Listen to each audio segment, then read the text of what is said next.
Well, hello, and welcome to your midweek update for Wednesday, September 2nd. We have pulled another sheet off of the calendar for the year, and we're now into September, which in the life of a church means that we are ramping up and things are happening.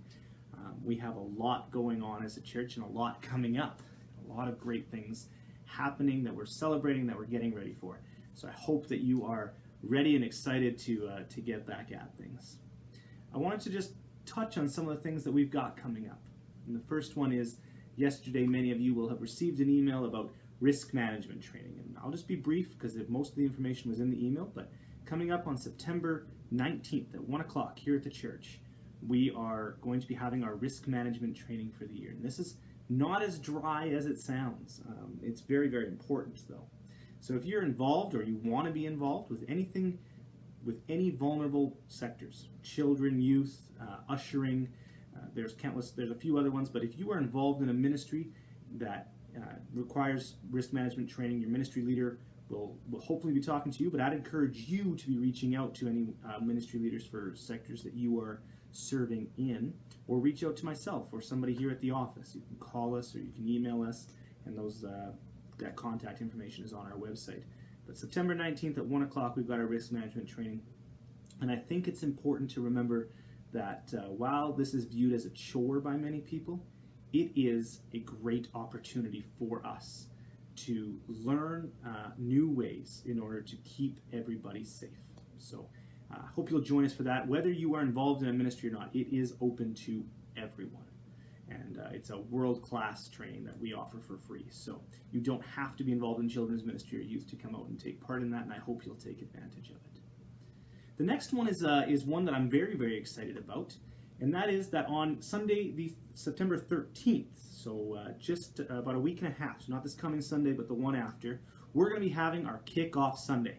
And I'll be honest with you, I'm very excited about this because I'm looking forward to experiencing what this event is in the life of Moosomin Baptist Church. I've been involved in helping plan it, and I'm going to continue to be, but these kinds of things are one of those events that you don't really understand until you've taken part in it.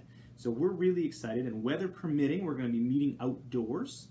We won't be having a regular church service here in the building.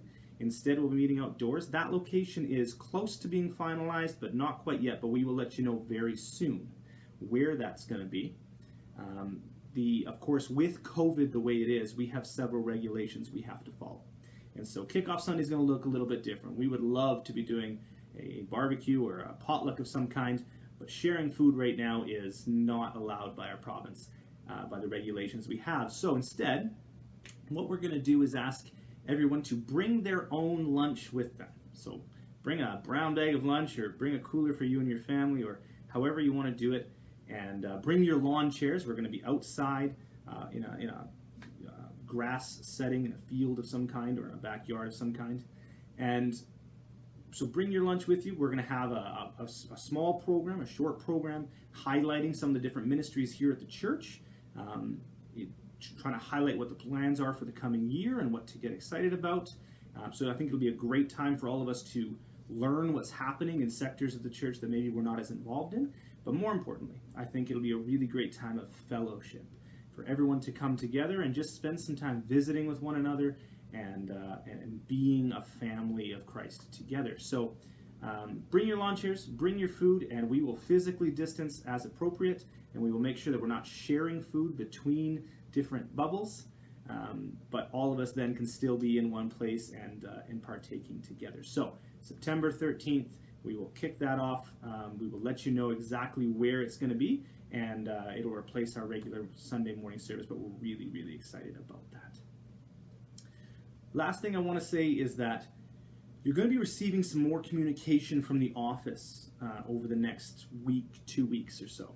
And I hope that won't fatigue you, but that you'll take time to read that. Normally we would try and space this out a little bit more, but with the world the way it is right now, there's a lot of things that we've been trying to gear up for the fall that have taken extra time. We're taking extra steps, or we've been waiting for other parties to weigh in on before we could do. Things seem to be coming together. God is good that way. But I hope that you will be taking the time to read the communications from the office that are being sent out over the next week or two. because many of them will apply to you even if it seems like they don't on the surface. And I think it's important that we know what's happening here.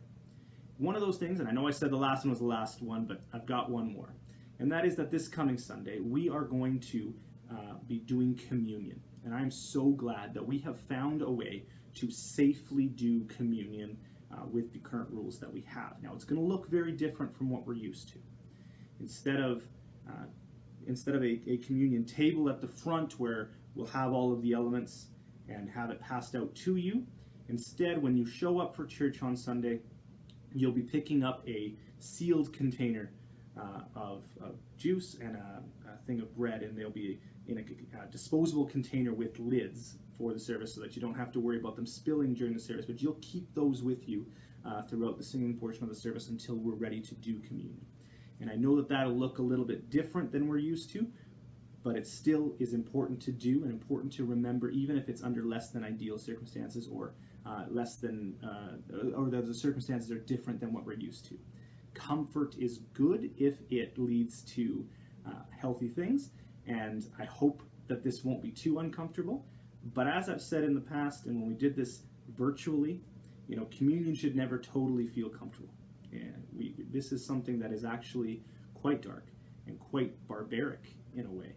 And I think it's good that there be a little bit of a feeling of underlying of uncomfortableness about that, because it's good to remember in that capacity.